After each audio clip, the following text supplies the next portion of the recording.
Hello and welcome everyone. Today we discuss about principles of plant disease management.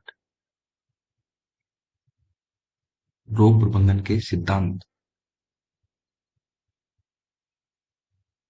This is the foundational concept. It involves understanding the basic strategies to prevent or reduce the incidence and severity of plant disease. The core principles are often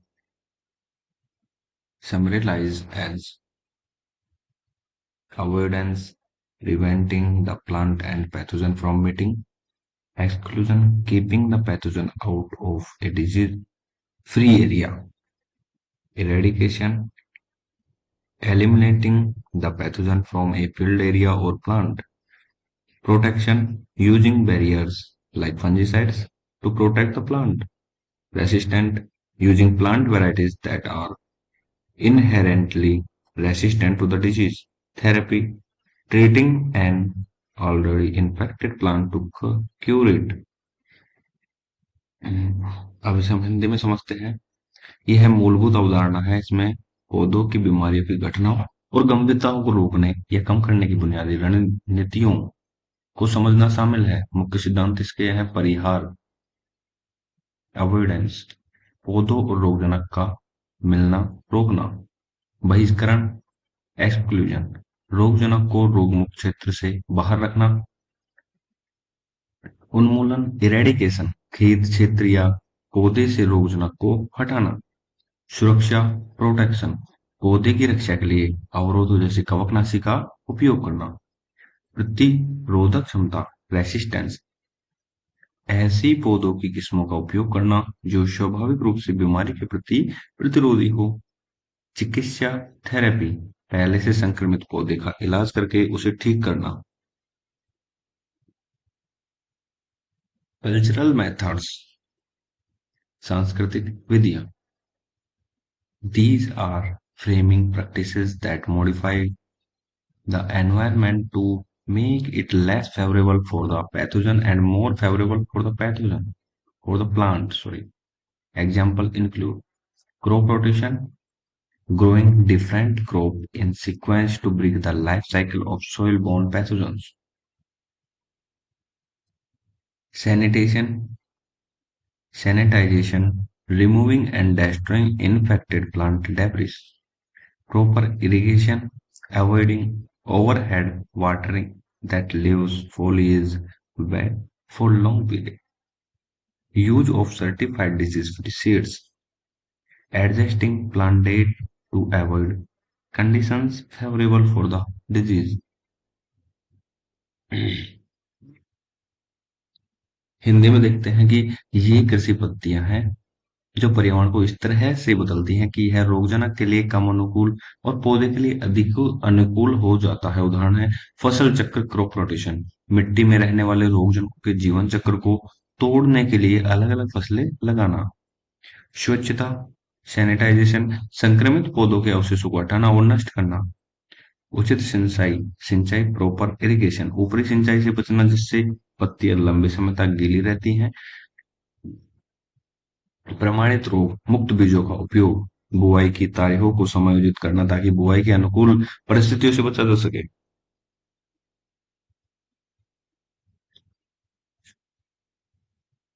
इसके physical methods क्या हैं, भौतिक विधियां क्या हैं?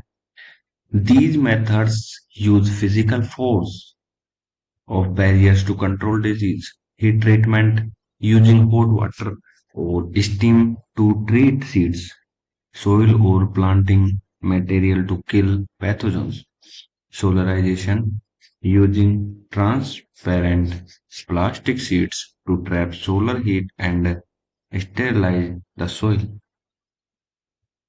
roguing, physically removing and destroying infected plants from the field, using physical barriers like row covers to prevent pathogens from reaching the plants. ये वे विधियां जो रोगों को नियंत्रित करने के लिए भौतिक शक्तियों या अवरोधों का उपयोग करती हैं. इसमें आता है ताप उपचार या हीट ट्रीटमेंट, बीज, मिट्टी या रोपण सामग्री को रोगजनकों को मारने के लिए गर्म पानी या भाप का उपयोग करना,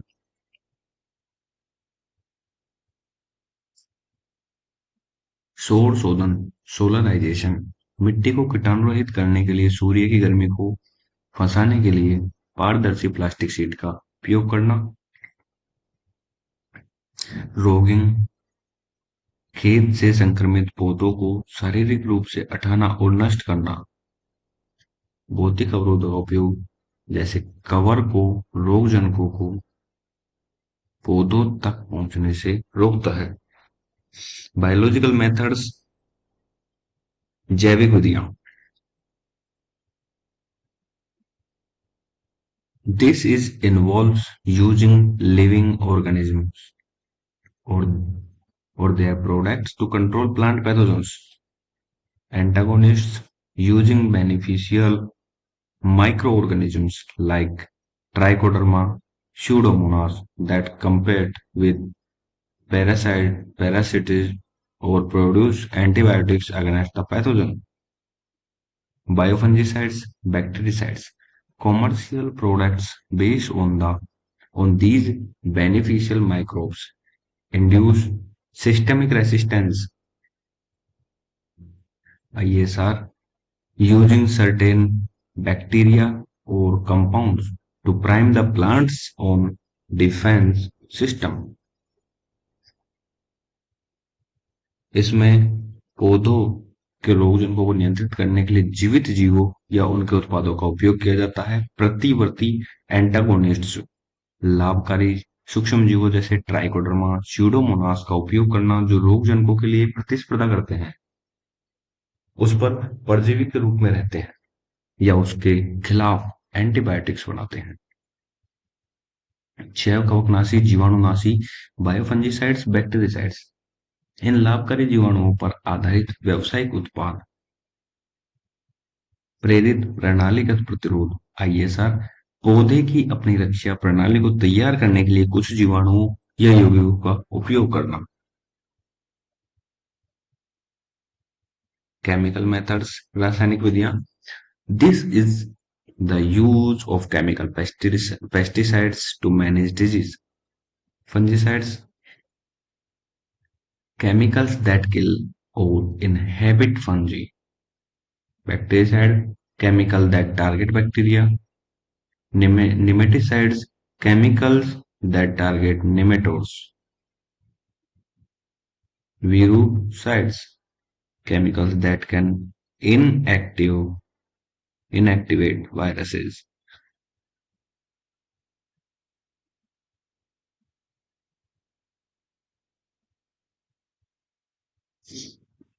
The emphasis is on safe and judicious use to minimize environmental impact and resistance development. रासायनिक विधियों को हिंदी में समझते हैं। यह रोगों के प्रबंधन के लिए रासायनिक कीटनाशकों का उपयोग है। कवकनाशी, ऐसे रसायन, कवकनाशी या फंजीसाइड्स जिसको बोलते हैं, ऐसे रसायन जो कवक को मारते हैं या रोकते हैं। जीवाणुनाशी, बैक्टीरिसाइड्स, ऐसे रसायन जो जीवाणुओं को लक्षित करते हैं। क्षुद्रकृमिनाशी, नेमेटिसाइड्स, ऐसे रसायन जो नेमेटोड को लक्षित करते हैं। वायरस नाशी, वीरोसाइड्स, ऐसे रसायन जो वायरस को निष्क्रिय कर सकते हैं। पर्यावरणीय प्रभाव और प्रतिरोध विकास को कम से कम करने के लिए सुरक्षित और विवेकपूर्ण उपयोग पर जोर दिया जाता है। Organic amendments and and botanicals methods, जैविक संशोधन और वनस्पति विधियां। Organic amendments, adding organic matter like compost, farmyard manure or green manure to the soil. This improves soil health and promote a diverse community of beneficial microbes that can suppress pathogens. Botanical, using extract from plants that have natural pesticidal properties. Examples include Neem azadirachta indica, garlic extract, and turmeric, which can act as antifungal or antibacterial agents.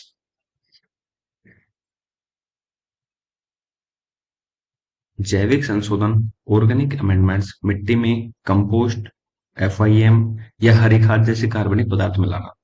यह मिट्टी के स्वास्थ्य में सुधार करता है और लाभकारी जीवाणुओं के एक विविध समुदाय को बढ़ावा देता है जो रोगजनकों को दबा सकते हैं। वनस्पति उत्पाद, बोटनिकल्स, ऐसे पौधों के अर्क का उपयोग करना जिनमें प्राकृतिक कीटनाशक गुण होते हैं। उदाहरणों में नीम, लहसुन का अर्क और हल्दी शामिल है, जो एंटीफंगल या जीवाणुरोधी एजेंटों के रूप में कार्य कर सकते हैं। इंटीग्रेटेड कंट्रोल मेजर्स, समन्वित नियंत्रण उपाय, also known as integrated disease management IDM. This is a holistic approach that combine multiple control methods, cultural, physical, biological, chemical, in a compatible and ecologically sound manner. The goal is to manage disease effectively and economically while minimizing hazards to human health and the environment. It relies on monitoring and their role to decide when action is needed. इसे समन्वित रोग प्रबंधन IDM के नाम से भी जाना जाता है। यह एक समग्र दृष्टिकोण है जो कई नियंत्रण विधियों, सांस्कृतिक, भौतिक, जैविक, रासायनिक को एक संगत और पारिस्थितिक रूप से सही तरीके से जोड़ता है। लक्ष्य मानव स्वास्थ्य और पर्यावरण के लिए खतरों को कम से कम करते हुए प्रभावी और इकोनॉमिकल तरीके से लोगों का प्रबंधन करना है। यह निर्णय लेने के लिए निगरानी और सीमा स्तरों पर निर्भर करता है कि कब कार्यवाही की आवश्यकता है। Disease resistance and molecular approach for disease management, रोग प्रतिरोध और रोग प्रबंधन के लिए आणविक दृष्टिकोण। Disease resistant, this is involve using plant varieties that have genes which make them less susceptible to a specific disease. This is the most efficient and environmentally friendly method. Molecular approach. This is a modern advanced field. It uses biotechnology and genetic engineering to manage disease. Technique include marker assisted selection, using DNA markers to quickly identify and select plants with resistant genes in breeding programs. Genetic engineering, directly inserting genes for resistance from other plants or organisms into crop plants, like creating Bt crops. RNA interference, a technique to silence specific genes in the pathogen, preventing it from cause disease.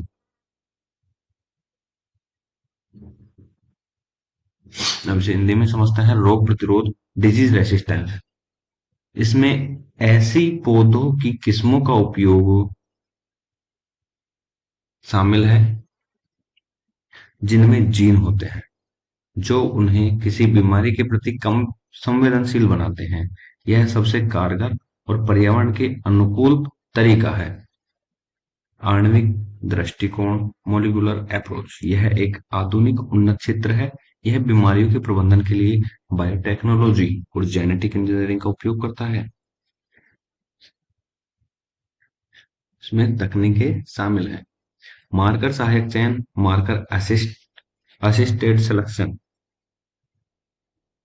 प्रजनन कार्यक्रमों में प्रतिरोधक gene वाले पौधों को जल्दी से पहचानने और चुनने के लिए डीएनए मार्करों का उपयोग करना। आनुवंशिक इंजीनियरिंग, जेनेटिक इंजीनियरिंग। प्रतिरोध के लिए जीनों को सीधे फसल वाले पौधों में डालना, जैसे बीटी फसलों का निर्माण। आरएनए इंटरफेरेंस, रोगजनक में विशिष्ट जीनों को चुप कराने की एक तकनीक जिसमें वह बीमारी पैदा नहीं कर पाता।